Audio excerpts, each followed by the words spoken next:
بسم اللہ الرحمن الرحیم الصلاۃ والسلام علیک یا رسول اللہ وعلی آلک و اصحابک یا حبیب اللہ۔ جی السلام علیکم ورحمۃ اللہ وبرکاتہ۔ امید کرتی ہوں کہ آپ لوگ انشاءاللہ ٹھیک ہوں گے، اور بارگاہ الہی میں دعا بھی کرتی ہوں کہ اللہ تعالیٰ ہم سب پر اپنی رحمت اسی طرح سے بنائے رکھے، بے شک کہ ہمارا پروردگار بے حد غفور الرحیم ہے۔ جی میں ہوں اکرم محمد شفیق، اور آپ لوگ دیکھ رہے ہیں قرآنوی ترجمہ اینڈ تفسیر۔ اپنی کلاس کے آغاز سے پہلے آئیے اچھی نیتیں کر لیتے ہیں، کیونکہ اعمال کا دار و مدار نیتوں پر ہے۔ تو ہم نیت کرتے ہیں کہ انشاءاللہ ہم جو کچھ پڑھیں گے، جو کچھ سنیں گے، اس پر خود بھی عمل کریں گے اور اسے دوسروں تک بھی پہنچائیں گے، تاکہ وہ بھی اس کے اوپر عمل کرنے کی توفیق حاصل کر سکیں۔ بے شک کہ تمام توفیقات بارگاہ الہی سے ہی نصیب ہوتی ہیں۔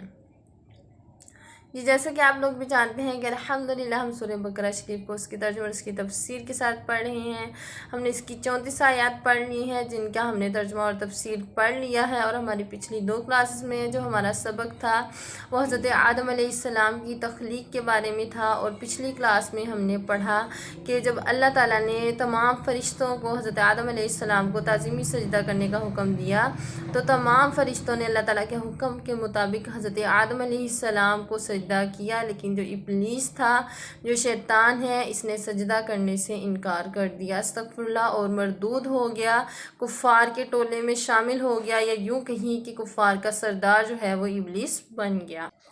ہم اپنی آج کی کلاس میں پڑھیں گے کہ کیا واقعی حضرت آدم علیہ السلام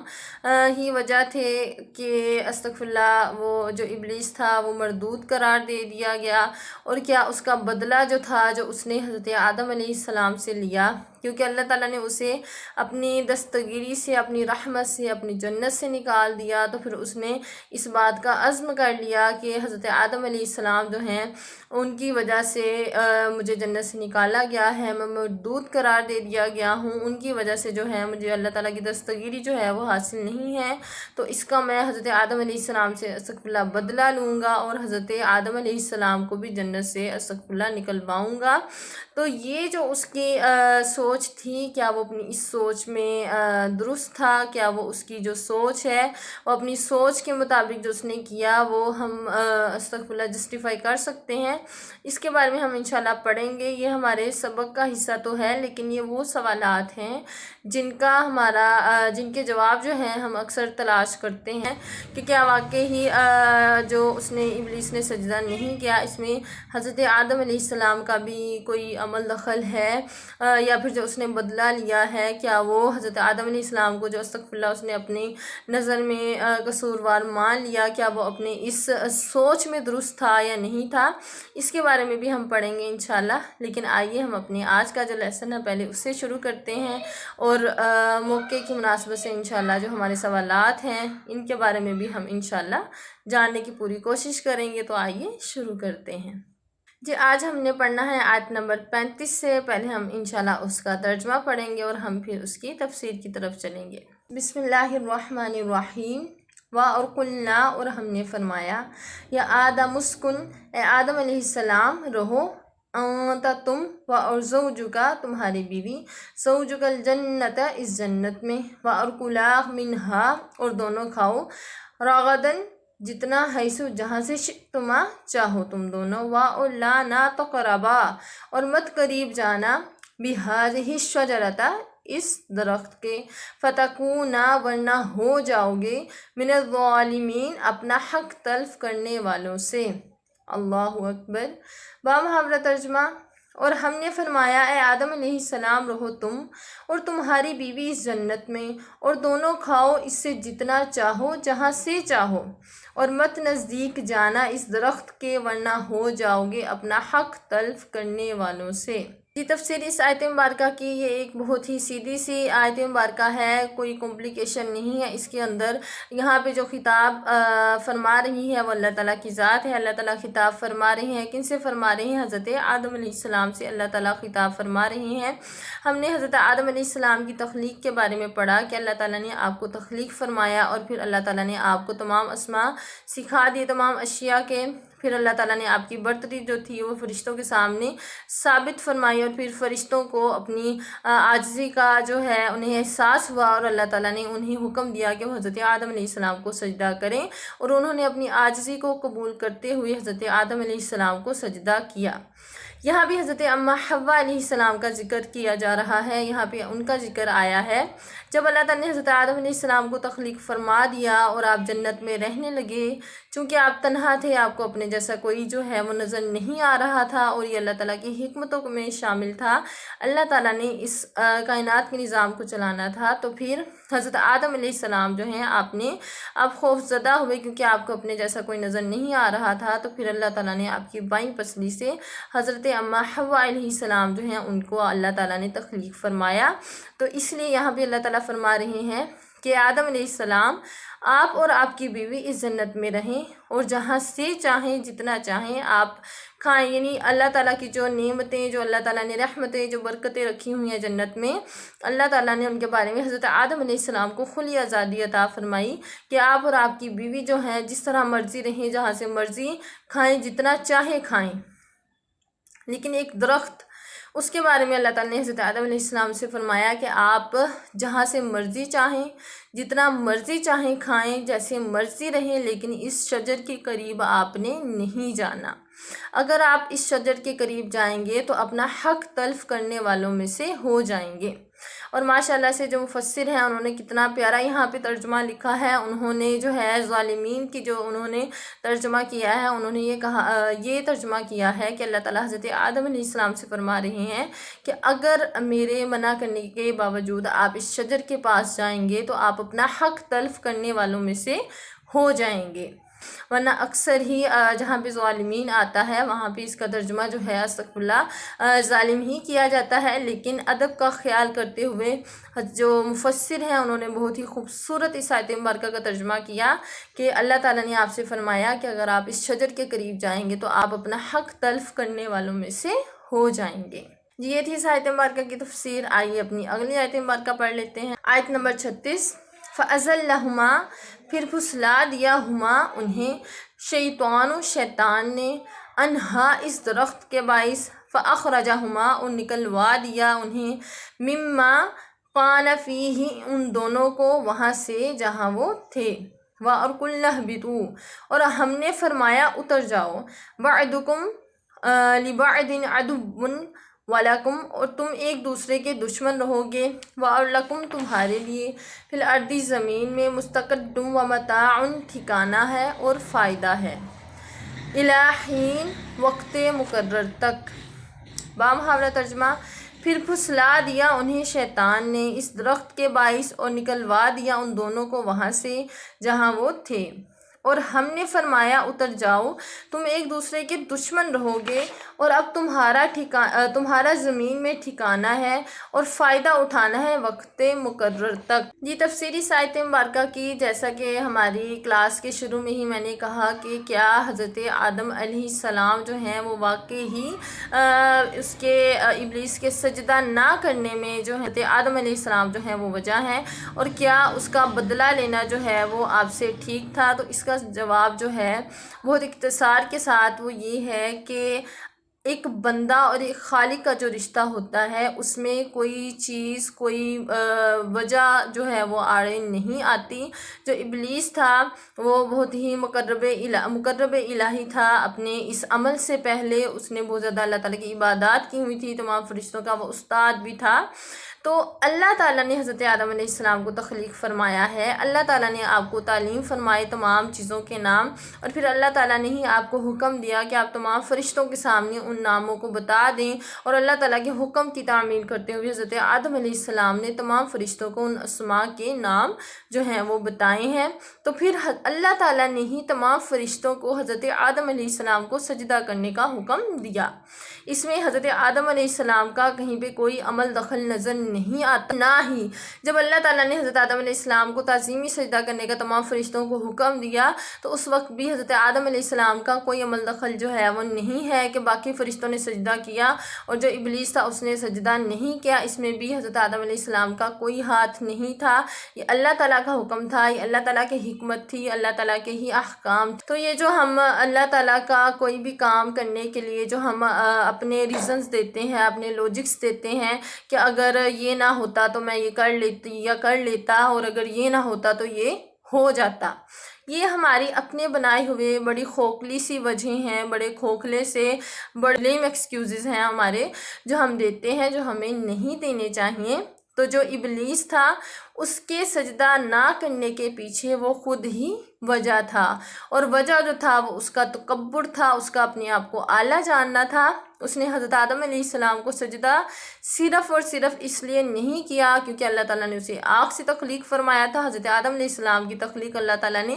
مٹی سے فرمائی تھی، تو جو ابلیس تھا اس نے اپنے آگ سے تخلیق ہونے کے اوپر جو ہے تکبر کیا۔ اس نے کہا جو آگ ہے وہ افضل ہے مٹی سے، تو یہ کیسے ممکن ہے کہ آگ جو ہے وہ مٹی کے آگے جھک جائے۔ دیکھیں ہم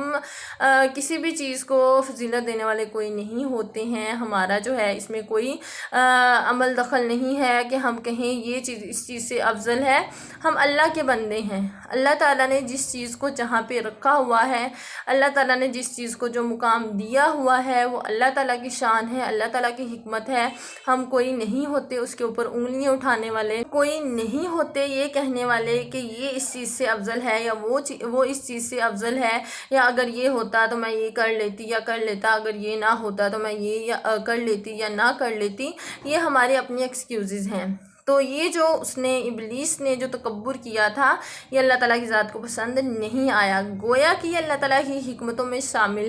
تھا کہ اللہ تعالیٰ نے اس کائنات کو تخلیق فرمایا، اس کائنات کا نظام اللہ تعالیٰ نے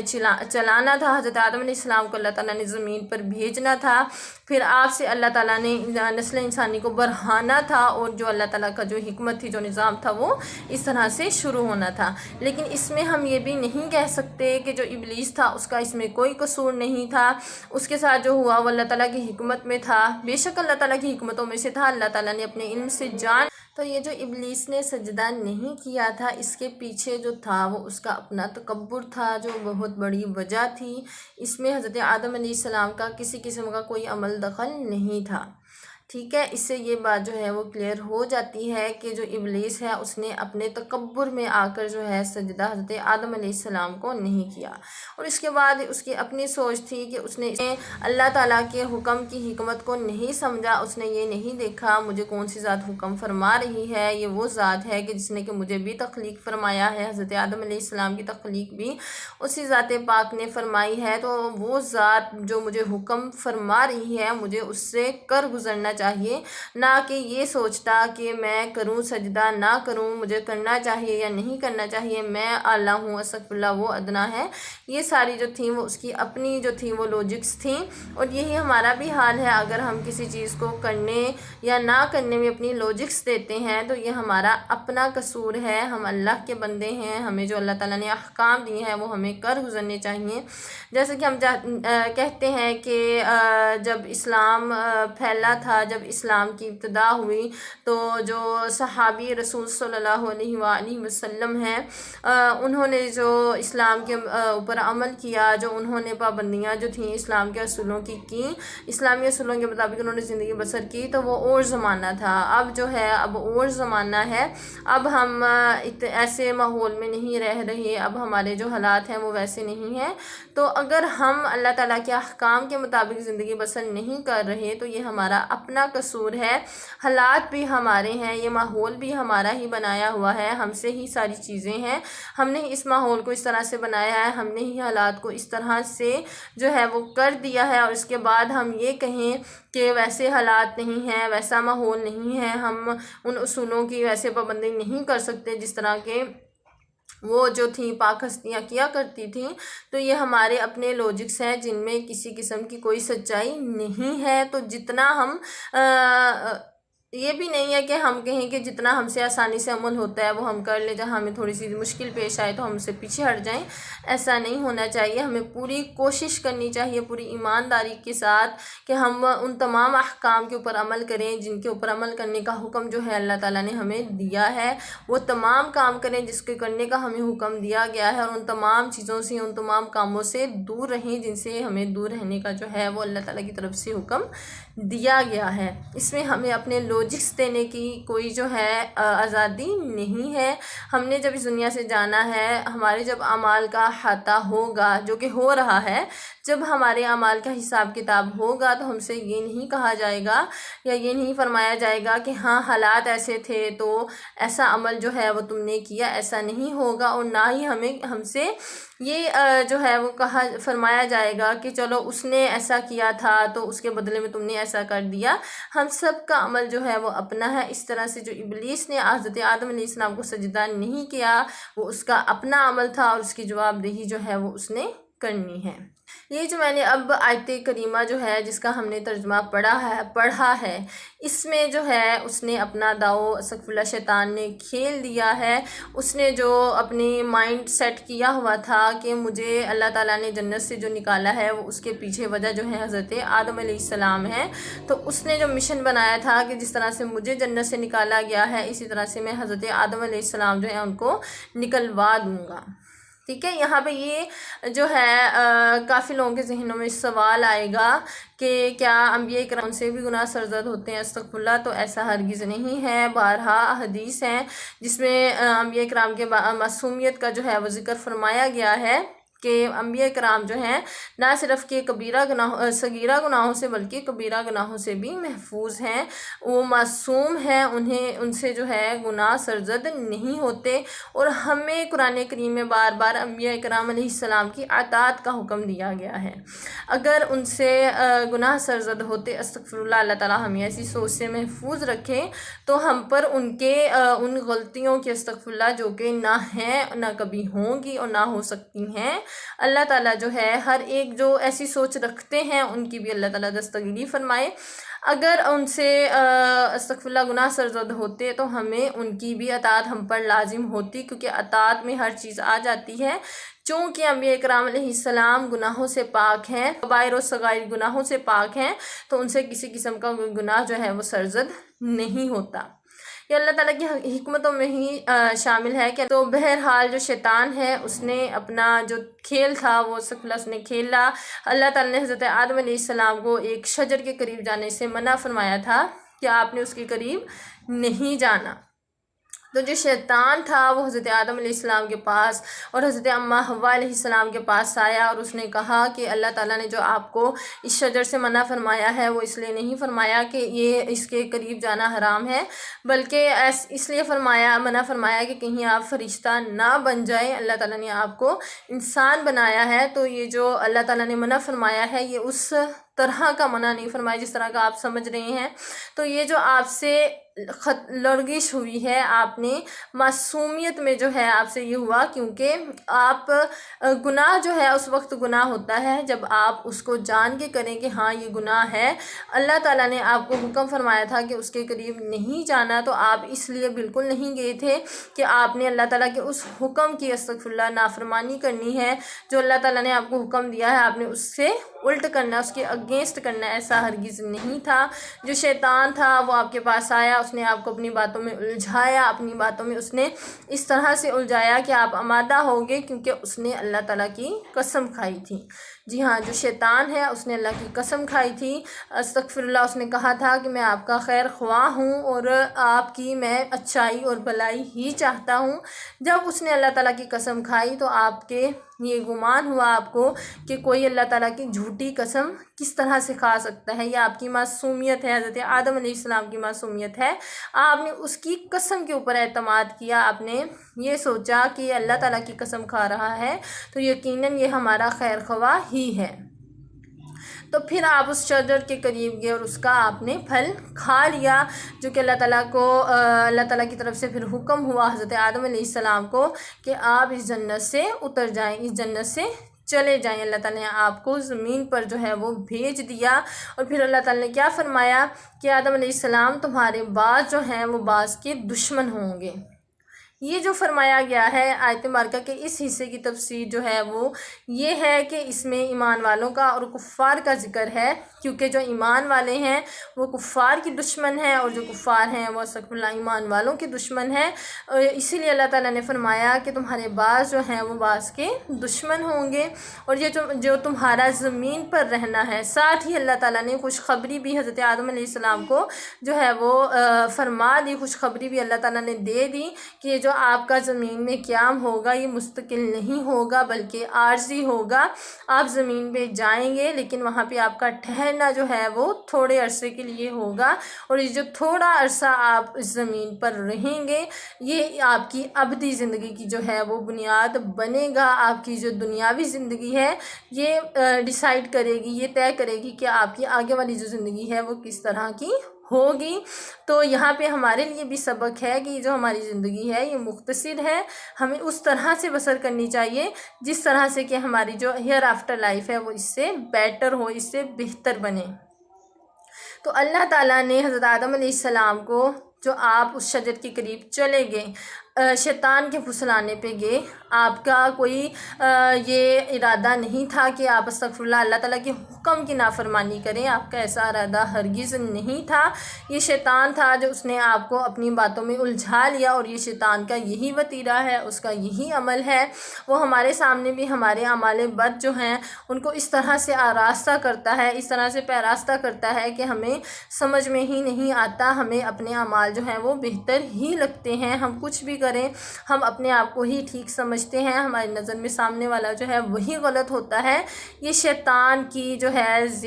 زیب و زینت ہے ہمارے گناہوں کی جو اس نے بنائی ہوئی ہے، کہ ہم گنہگار ہوتے ہوئے بھی اپنے آپ کو گنہگار نہیں سمجھتے۔ یہ شیطان کا وتیرہ ہی یہ ہے۔ یہ تھا ہمارا آج کا سبق۔ الحمدللہ ہم نے 2 آیات مزید پڑھ لی ہیں سورہ بقرہ شریف کے، اس کے ترجمے اور اس کی تفسیر کے ساتھ۔ ہم نے اپنے آج کے سبق میں ہمارے بہت سے سوالات تھے، ہمارے بہت سے خدشات جو تھے میں جوابات مل گئے۔ یہ تھی ہماری آج کی کلاس۔ انشاءاللہ ملتے ہیں اپنی اگلی کلاس میں، تب تک کے لیے فی امان اللہ۔ السلام علیکم ورحمۃ اللہ وبرکاتہ۔